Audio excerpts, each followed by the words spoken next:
So you ever watch a movie and your attention is just held the entire time? You are flowing with the narrative and you are feeling everything going on beginning to end. It doesn't happen very often, but this one actually did happen that way for me. From the opening scene, which to me was brutal, heartbreaking, and it just continued on from there.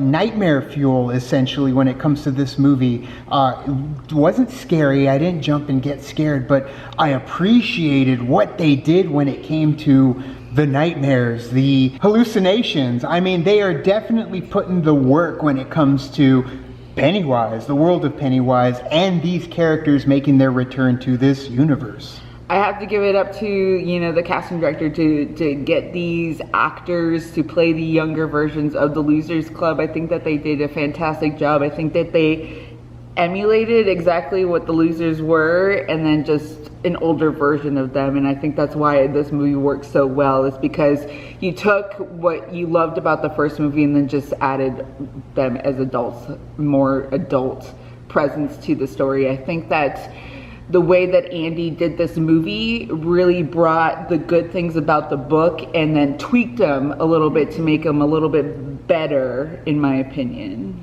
So going off of the casting, I absolutely loved Richie and Eddie's chemistry, rapport, whatever you want to call it. I absolutely loved it. I was one of the people who did jump and hide behind my popcorn bucket. I'm not a fan of clowns, but I do love being scared, so this one definitely made that happen. But Bill Hader especially as Richie, oh my gosh, that just made everything so much better. It made everything so much better. I felt a lot lighter about the situation. But I'm still gonna sleep with my lights on tonight for sure. For sure. If you don't like clowns, then yeah, it's gonna happen. That's something I do appreciate as someone who's read the It book. It took me a year to read the damn thing. They take from the source material. It is faithful, sometimes to a fault parts, but overall it takes the ideas of the book, and honestly, it does fix it in a lot of areas, because I think they touch on is endings and how endings can be disappointing, endings can be bad. And they really kind of deliver on the ending in that case. Yeah, cast is great. Someone who I don't think gets enough love is Isaiah Mustafa. He plays the Old Spice guy. He plays the older version of Mike. Right. Mm-hmm. And what I think is good about this movie is the fact that it was Mike and Stan who in the first one kind of just got relegated to the back. It's like, okay, we're gonna focus on these guys. You guys just stay back there. We'll use you when we need you. Half the time you're gonna be cardboard cutouts. It's fine. Right. But in this one, they made them both like way more relevant as far as the overall story, and I really appreciate that. Now, as Jenna said, the scares. There are plenty of jump scares, and I would say 98% of them are used effectively. They are done well. They feel organic, which doesn't typically happen when it comes to scary movies. Also, though, the comedy, I would say 75% of it felt organic. It was well done. It was perfectly placed. It was funny. Then there were the ones where it's like the over the top, really going for it. This is the part where we're going to make you laugh. We laugh, but at what cost? But at the same time, we're happy for it, because like you said, with Bill Hader, he does such a beautiful job, and the guy that plays Eddie did amazing as well. Ziggy from The Wire. It basically just looked like an older version of him. So, I mean, it was basically him just grown up. They emulated their personas, their characters perfectly, and of course, it himself is frightening and scary, and Bill Skarsgård ended up doing an awesome job once again, and I'm glad we got the story. Very Stephen King-like as well. Just, you know, there are some of the tropes on the nose, but at the same time, there are just themes, feelings that I felt like that go all the way back to Dreamcatcher, when it comes to The Shining, when it comes to, I was going to say Langoliers. Langoliers really wasn't in there. Pet Cemetery. There are aspects, Spinner. There are things about it that I felt Stephen King throughout this movie. So for that, I did appreciate it. And there is a little bit of a sprinkling of Stephen King throughout this movie. And when you see it, you'll know what I mean. I'm not going to spoil anything. You'll get excited. You'll get really excited. I got so giddy, and that just...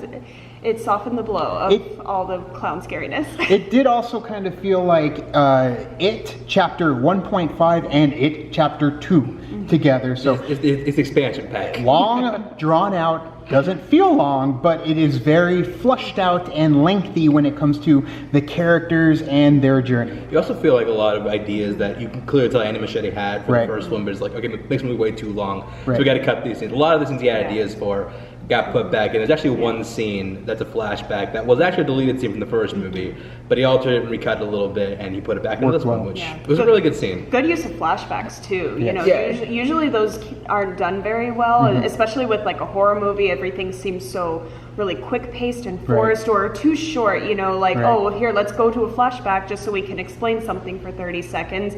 But we got it throughout the movie, and it kind of like felt like a puzzle. Like oh, okay, we're slowly piecing Piece together, and that's the relevant to history, this the movie, history actually. back and everything. And I really enjoyed the way that was done as well. Kind of going off of what you're saying about the flashbacks, you know, sometimes when they do flashbacks, it's more so kind of reminding the audience, Catching like, you hey, up. do you remember when this happened in the first movie? Remember And how it- much you like these kids? Right, but I feel like it worked so well because it added more to the story Yep. that we didn't get to see in the 1st movie. Fills the gaps. So it does fill those gaps, but then also keeps the story going. Like it didn't feel like it stopped the story. It felt like it Yep. was like a part of the puzzle. Yeah. It So was the that missing like piece it was of the puzzle. needed. in Gaps the you didn't story. know that were there. And I gotta tell you, like if that supercut director's cut Yep. comes out, I'd watch I it. will be there in Oh, the yeah. theater to watch it. I So don't for care. me- 6 hours, let's go. For me, I would give it a 4.5 out of 5. There were certain things that kind of took me back where I'm like, well, that shouldn't happen. Come on, guys. Like, you're just kind of taking the easy road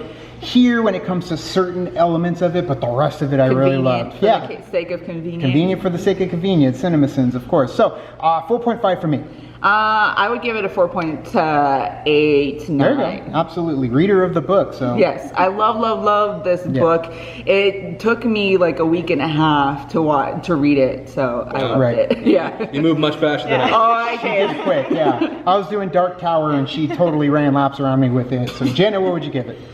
I want to say somewhere between a 4 and a 4.5. Sure. Again, I hate clowns. I hate clowns Right. so much, but I loved the fact that I was constantly scared. I was literally hiding behind my popcorn bucket during some parts of the movie, and I am really happy that it did deliver on that, Right. but had a good balance of scariness and humor for I really- at least for me. Yeah. Real quick, I really like the music for it too. Oh Okay. yeah. Well done. Chance. I'd give this a 4. I think this Sure.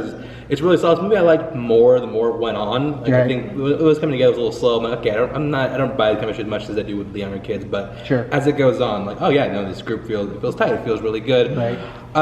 Some of the visual effects can be a little rough. There's actually, Tightened up, yeah. there's actually like in flashback they use de aging. It's really Perfect. Well. The de aging is Perfect. great. 100%. Yeah. 100%. Yeah. Like honestly, it felt like I was watching Tom Hardy as Bane because Sure. the ADR was just oh, I'm like, oh my god.